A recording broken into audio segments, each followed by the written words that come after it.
of it. We all know our sun sign in the 60s and 70s and 80s. That was a good pickup line. What is your sign?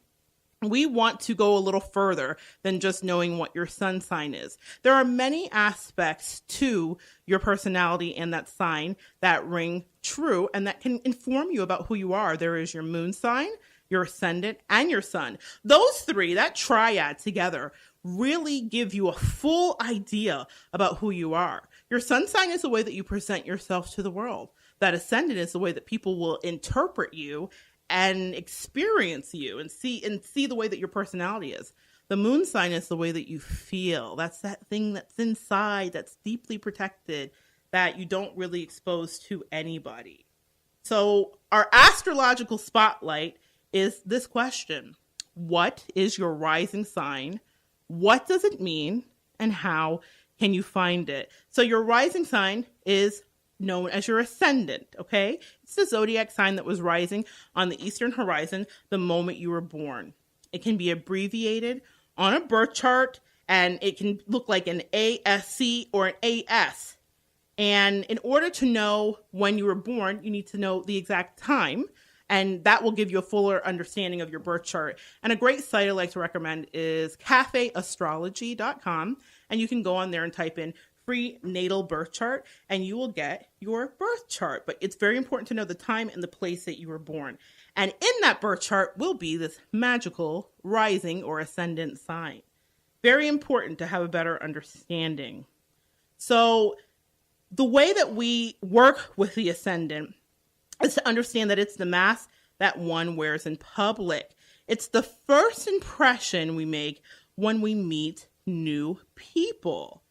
Often, if you're confused about the way that others have described you, it's because what they're describing is what they're really seeing, and it's this aspect of your personality. The ascendant takes part in your appearance and your personality, going as far as influencing physical characteristics.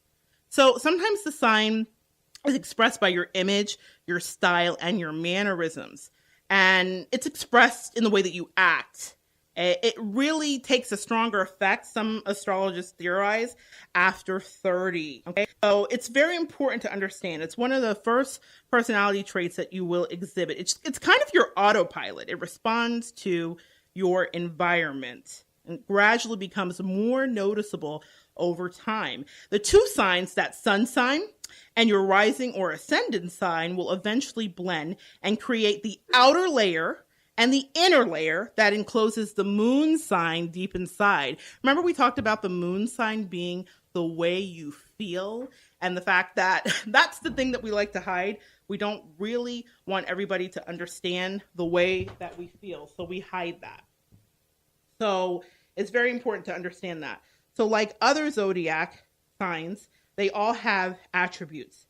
Fire signs like Aries, Leo, Sagittarius all appear energetic, optimistic, and enthusiastic. They usually appear friendly and non-critical, and they generally do well with others in social gatherings. So those are your vivacious, outgoing people. So when you see someone that may be a Taurus, but they feel really outgoing, not so much like an earth sign, what you may be dealing with is a rising sign of a fire sign. So your earth sign, Taurus, Capricorn, and Virgo, they usually come off really practical and secure. These are the people that are really focused on home, comfort, money. Now, we all love that stuff, but when you're dealing with an earth sign, those things really, really matter. They may be a bit shy or cautious or come out serious. So that's something to know about them. Air signs like Gemini, Libra, and Aquarius are fantastic at communication. They are perceived as sociable and friendly, if even a little bit too independent, okay? So guys, I am a Gemini rising myself, and that's why we're talking today, because that's what I was born to do, was to talk. And so that's what you'll notice with the air signs. They're very loquacious, a lot of words, great interaction, usually a diverse group of people around them because they're fast, they're stimulated by accents. That's another thing to know. Stimulated by accents and stimulated by new ideas and new cultures. Water signs of Pisces, Scorpio, and Cancer are seen as emotional. These people are the deep, intuitive, feeling people. These people usually hide their true feelings and feel the need to protect themselves from the world. How they present themselves to the world is done for effect, so they don't ever feel at risk. That's really important to a water sign, to feel protected, because they're very vulnerable. Okay? Think about some of the things that are swimming around in the ocean, and they don't have, some of them don't have protective coverings or skins. Some like crabs do, but if we're talking about fish or other, sea mammals, they're very soft and easy to penetrate. And that is the aspect that does go with those water signs. So that is a little bit of astrology spotlight for this week. Next week, we'll go into our moon sign and understand how it makes us feel, how it affects us, and how we might manifest that in our lives. I also want to take time in the show to illuminate the attributes of various angels. I talked about that in the beginning. I communicate with angels. When I first did that, my friends and family thought I was crazy. Why are you in the car having a conversation with an angel? My best friend said to me, have you lost your mind, Monette? And she knew me to be a very rational, sane person, interested in all of my frou-frou stuff, as she called it. But she knew that I was pretty grounded here on earth. I was surprised when my angels started working with me too. It may take you by surprise when they begin to work with you. And so what I've done is I've taken the time to kind of get to know them. And that's what I want to do with you today, is share that. Most of us have heard of a few of the main ones. There are many more. Knowing the names and the specialties really helps to grow the relationship between you and your angels. So this week we will be going to the P.O. Box of Gabriel. And we are going to get illuminated. Even though Gabriel is an angel that you're familiar with, he is near and dear to my heart. This is my road dog, okay? He's with me everywhere I go. But before we move on, just allow me to address the pronoun situation. There's Gabriel's bell. Allow me to address the pronoun situation. He versus she. Angels manifest themselves to you in whatever way you are comfortable with. So in my logical mind, I don't really believe that there is a gender. I think that we assign that because it's how we are comfortable associating energy. I say he when I'm referencing Gabriel, but you will do what is appropriate for you.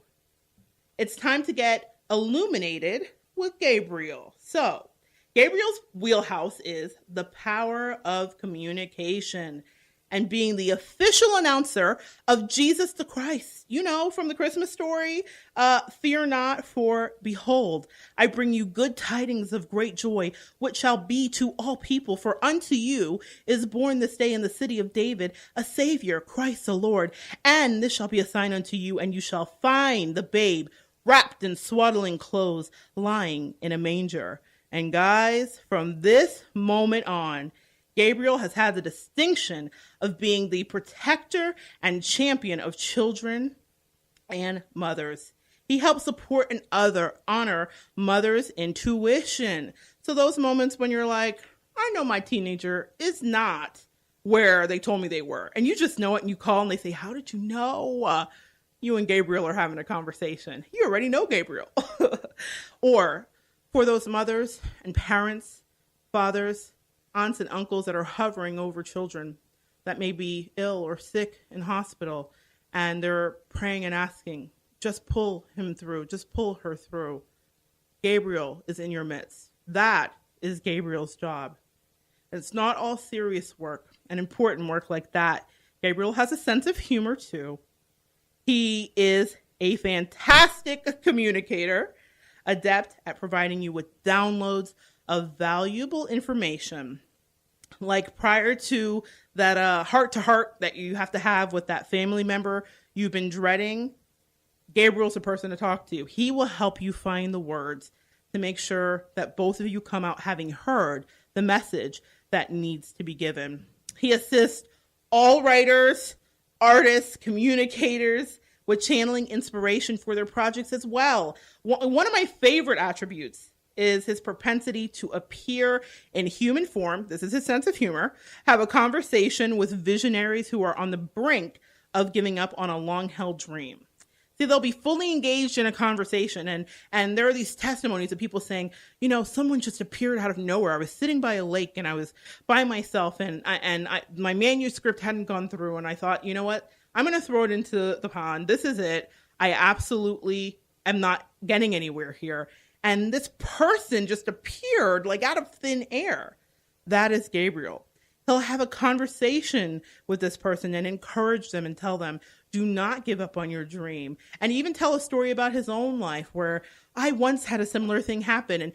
And you will not have mentioned a word to this person, and they won't know the story that you are carrying in your heart and that you're mourning over.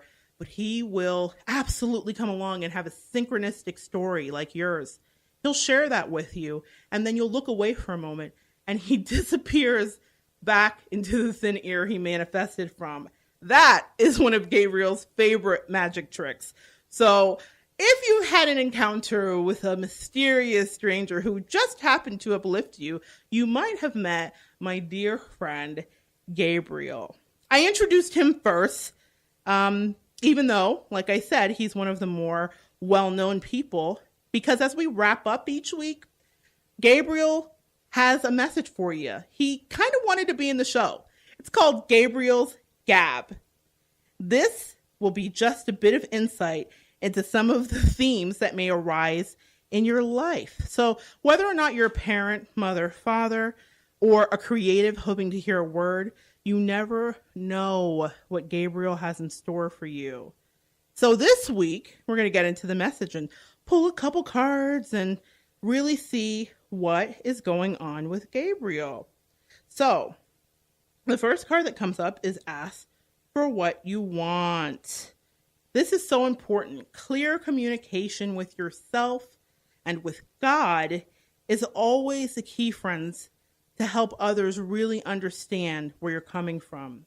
It also speeds up the process of prayer. I really like this as it ties back nicely, thank you, Gabriel, into the practical tip number 1. What are you affirming? Asking for what you want with clear communication and not what you don't want is the key to expedient manifestation. So let's say you've had a relationship and it didn't go so well, and you think, okay, God, well, that was not my Prince Charming, and I don't want someone that doesn't pick up their socks, and I don't want someone who always leaves the milk half empty, and I don't. See, that's the energy you're putting out is of don't. And that is heard in the universe, and it just here's the thing you didn't like, because what did we talk about? You put a lot of seasoning into that. Don't ever send me anybody who's like that. I will not tolerate that anymore. That's very well seasoned, friends. Pay attention to your seasoning level and adjust your seasoning. Maybe shift it to another dish. Let's try this. I'm so grateful that I have somebody who loves to pick up their socks. In fact, he does laundry and he folds the laundry.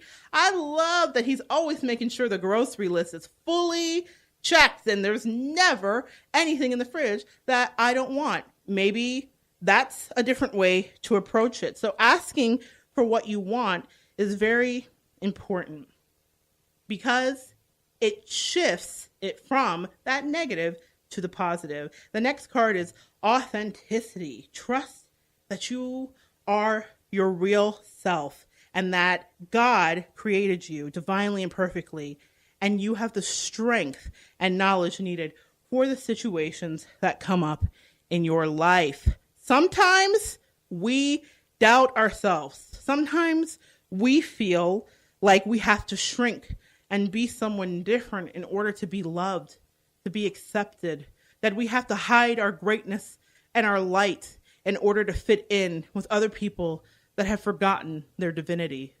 You never have to do that. You are never in that position. God is supporting you in all ways and communicating with you at all times. On my way here today, full of a little bit of nerves, I'll be honest with you, wondering how this would all go,